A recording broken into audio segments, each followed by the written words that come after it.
Maybe I just haven't talked to people in a while. Maybe my social cues need an update. Or maybe Thomas is just a cold bastard now.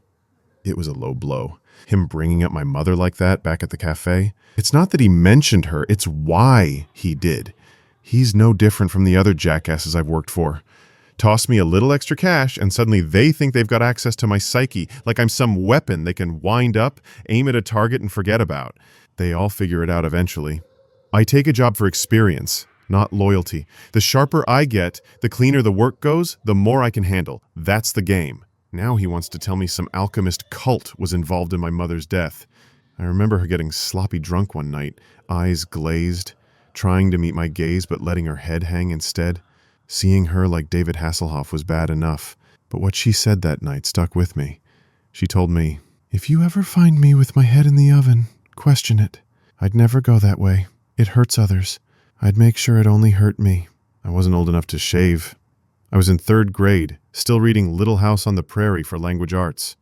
That's what pisses me off. These idiots in their chemistry kits, these wannabe cult types, they don't even realize the risks they're dumping on the public. Or maybe they do. I remember getting an Amazon package I never ordered. A week later, I saw something on the news about Chinese companies sending out ghost orders to fake legitimacy. The seals on those warehouse boxes had imitation hexes. Cheap ones. The cloves and sage were just barely off, not random, like someone chose them wrong on purpose. If the trigger's in the wax from a disposition palette, and this Jim Bear guy has both motive and opportunity, he could have slipped the ingredients into outgoing shipments during the audit phase and no one would have blinked. It's too neat. Wrapped up like someone wants me to pull the string. But my mother, messed up as she was, taught me the right questions to ask. Why pretend to use demons when it's really science? Why does it even matter? Knowing won't stop this guy. What I do know is someone in that warehouse is experimenting on a clueless public, and anyone clever enough to catch the markings on the box, they'll blame demons.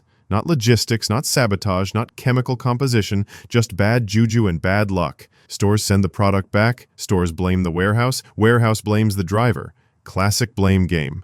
But if this guy wants to play games, I play to win. OSHA won't show up for another week. That means I get to have a little fun. A much-needed distraction from Thomas and his bullshit. This Jim Bear guy wants to mess with things he doesn't understand. I'll make him think something's come knocking back. I spend the next couple hours at Home Depot picking up supplies. Then I hit a local health shop to get the rest. Once I'm back near the Air Force Base, I start drawing nasty-looking symbols on a couple bottles of witch hazel. Nothing real. Just enough to spook the guy. After that, I prep some acid-resistant epoxy.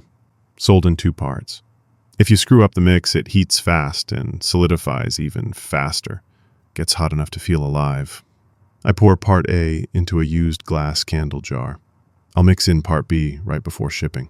I make sure to include one of his candles, along with a box of his sketchy sage. Then I seal it all up with one of his fake-ass sigils right on the packaging. By the time he opens it to audit, my epoxy candle will warm his wax just enough to make the mold inside pop like a grenade in a gift bag. And just to be sure he gets the message, I leave a note inside.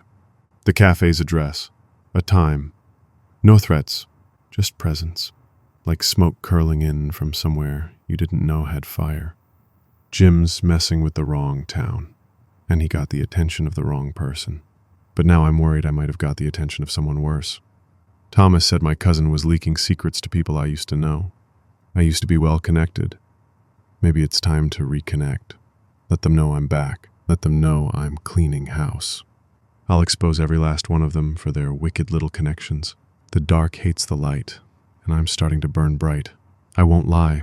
I want to confront all of them, kick open every door, but I need to be smart. Can't just barge in yelling California conspiracies and expect anyone to take me seriously. No, I'm going to scare them with their own tactics, break their logic, twist their own symbols back at them. No broken windows, no violence, just precision. I won't go back to the old ways. Never again. I was born and raised in the Philippines until I was 11. And then my family moved to Canada. Living in Canada, I kind of left all the ghost stories and paranormal stuff behind. It's not really something we take seriously here, but after being in Canada for 7 years, my mom decided to take my siblings and me back to the Philippines for a vacation. Even though I left when I was young, I stayed in touch with some childhood friends who still live there. Many of them have families now, so instead of going out, I invited them to come over to our house for lunch or dinner. Our family house in the Philippines has always been known as the haunted house in the neighborhood. But since I didn't really believe in that stuff anymore, I never gave it much thought. I'd spent hours alone in the house and never felt anything weird. One of my closest friends, who had recently given birth, agreed to visit. And since I'm her baby's godmother, I asked her to bring her baby along too. I told my grandma that my friend was coming over, and she offered to go to the market to buy something special to cook for us.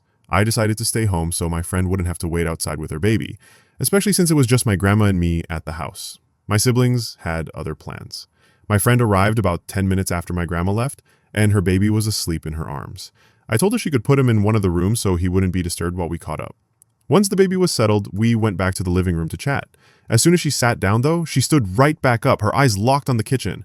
Our house isn't that big. When you're in the living room, you can see straight into the kitchen and dining area. She said, "I'm going to go say hi to your grandma and introduce myself." I told her, casual, "Sure, once she gets back from the market." She looked at me, confused, and asked, "Isn't that your grandma in the kitchen right now?" Every hair on my body stood on end. I laughed nervously, thinking she was messing with me. "That's impossible," I said, firmly. "She just left to buy food." Serious, my friend's expression changed and she asked, "Then who's the woman with short hair wearing a white house dress standing in your kitchen?" My grandma has short hair, but she hasn't seen my friend for a very long time. I felt a chill run down my spine. Shaking head, I shook my head and told her, "My grandma is wearing a blue today, and I've been here alone." We both cautiously went to check the kitchen, but no one was there. Just as we were trying to make sense of what she saw, we heard her baby crying from the room where we had left him. He had finally woken up. We decided not to dwell on it, brushed it off, and focused on the baby instead. But honestly, that moment has stayed with me ever since.